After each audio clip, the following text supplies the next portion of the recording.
On the morning of the 2nd of September, 1945, the waters of Tokyo Bay carried a silence heavier than any storm. The war that had consumed continents and oceans for nearly 4 years was ending, not with one final battle, but with signatures placed upon paper.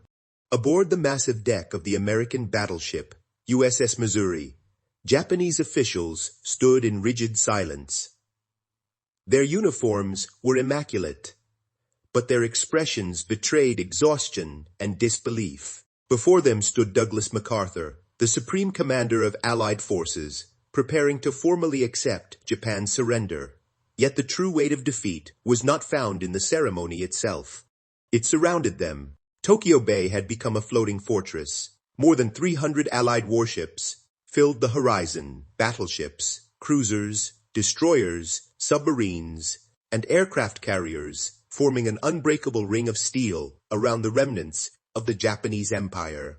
Above, formation after formation of American aircraft roared across the sky in disciplined waves, a thunderous reminder that the nation they had challenged possessed an industrial strength beyond imagination. For many of the Japanese officers present, this overwhelming display was painfully familiar, not because they had faced it in battle, but because they had once been warned it would come years before the war began. One of Japan's most respected naval strategists had tried to explain exactly what would happen if his country chose to fight the United States. His name was Isoroku Yamamoto. Unlike most senior officers in the Imperial Japanese Navy, Yamamoto understood the United States intimately. From 1919 to 1921, he studied at Harvard University, living among ordinary Americans and observing their society firsthand. He did not merely study military theory, he studied industry, economics, and culture. What he found shocked him. America was not a nation of scarcity. It was a nation of surplus. Factories produced automobiles in staggering numbers. Oil flowed from Texas fields in quantities Japan could scarcely comprehend. Steel mills in Pennsylvania poured molten metal day and night, forging the raw materials of modern warfare. Entire industries operated with a speed and scale that dwarfed anything Japan possessed. Modern war, Yamamoto realized, would not be decided solely by courage or tactics. It would be decided by fuel, machines, and production lines. Ships required oil, aircraft required oil, tanks required oil, and America had more of it than anyone else. During visits to Detroit's automobile plants, he watched assembly lines produce vehicles faster than Japan's entire automotive industry could manage in months. In Texas, he saw oil derricks stretching endlessly across the landscape. These were not simply economic advantages. They were strategic realities that could determine the outcome of any future conflict. By the time Yamamoto returned to Japan, he had reached an unsettling conclusion. If Japan ever went to war with the United States, it would face an opponent capable of replacing losses faster than Japan could inflict them. As tensions between Japan and Western powers escalated in 1940, Yamamoto's superiors asked him a simple question: what would happen if Japan attacked America? His answer would become legendary. He explained that Japan might enjoy success in the opening months of a conflict. The Imperial Navy could strike swiftly and achieve early victories, perhaps dominating the Pacific for half a year, maybe even a full year. But beyond that, he could promise nothing. If the war continued, he believed Japan would inevitably lose. His reasoning was blunt. No matter how well Japan fought, it lacked the industrial strength required for a prolonged struggle against the United States. Victory would demand not merely defeating American forces in the Pacific, but forcing the United States itself to surrender, an outcome Yamamoto considered impossible. Nevertheless, when the decision for war was made, Yamamoto carried out his duty. He planned the attack on Pearl Harbor, hoping that crippling the American Pacific Fleet might buy Japan time to consolidate its gains and force negotiations before American industry could fully mobilize. For a brief period, his prediction seemed accurate. In the months following Pearl Harbor, Japanese forces advanced rapidly across Southeast Asia and the Pacific.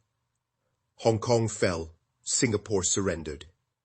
The Philippines were overrun. The Dutch East Indies were captured, securing vital oil resources Japan desperately needed. Newspapers celebrated what appeared to be unstoppable expansion. The empire stretched across territories, containing hundreds of millions of people. But Yamamoto understood something others did not. The clock was ticking. Across the Pacific, American factories were beginning to move. Exactly 6 months after Pearl Harbor, Japanese and American carrier forces met near Midway Atoll. The Battle of Midway would mark the end of Japan's offensive momentum. In a single day, Japan lost 4 fleet carriers, Akagi, Kaga, Soryu, and Hiryu, along with hundreds of aircraft and thousands of highly trained pilots. These were not losses that could easily be replaced. Japan's training programs were limited by time and fuel, both of which were already becoming scarce. Meanwhile, American shipyards expanded production at a pace previously unimaginable. Before the war, building an aircraft carrier might require several years. By 1943, American yards could complete one in little more than a year. Destroyers were launched every few days.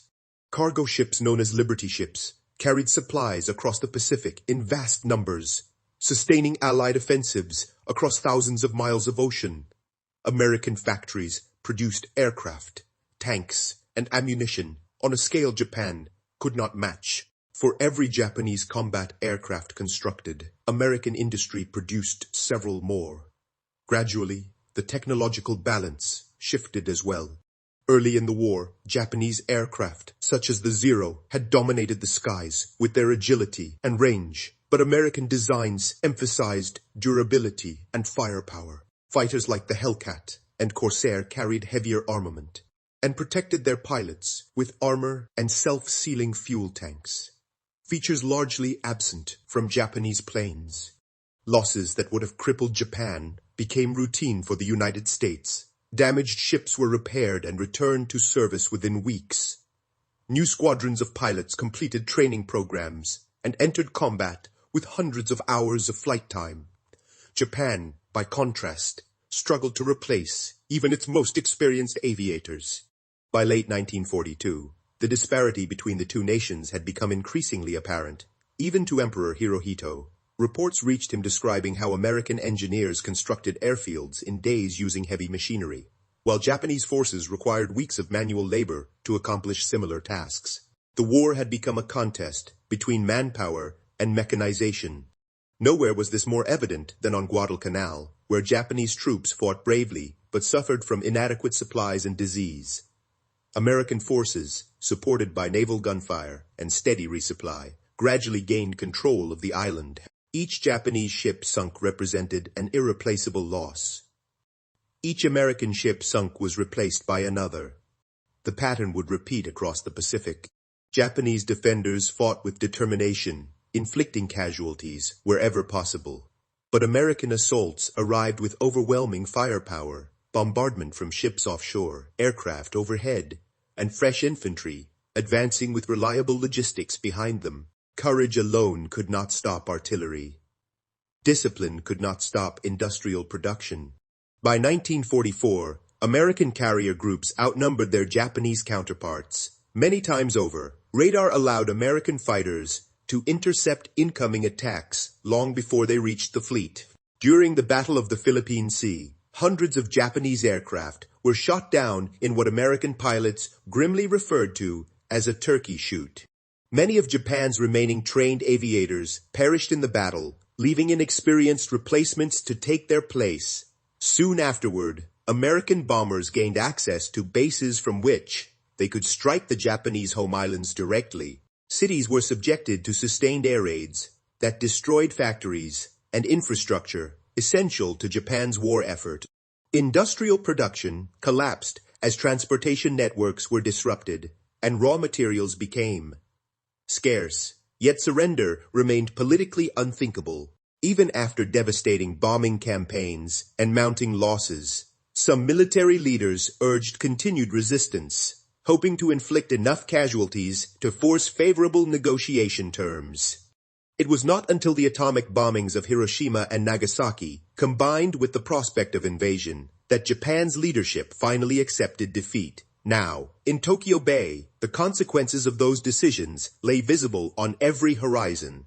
The assembled Allied fleet represented not only military victory, but the industrial capacity Yamamoto had warned about decades earlier. The factories of Detroit, the oil fields of Texas, and the steel mills of Pennsylvania transformed into ships, aircraft, and weapons of war. Yamamoto himself had not lived to see this day. In 1943, American aircraft intercepted his plane over the Solomon Islands, ending the life of the admiral who had once predicted both triumph and disaster. But his words lingered. Japan had indeed enjoyed 6 months of success. Afterward came years of grinding defeat, as Japanese officials signed the surrender documents aboard the USS Missouri. They faced a reality that had been foreseen long before the first shots were fired. The war had not been lost solely on the battlefield. It had been lost the moment Japan chose to fight a nation whose industrial strength it could never equal, and ignored the warnings of the one man who understood exactly what that meant.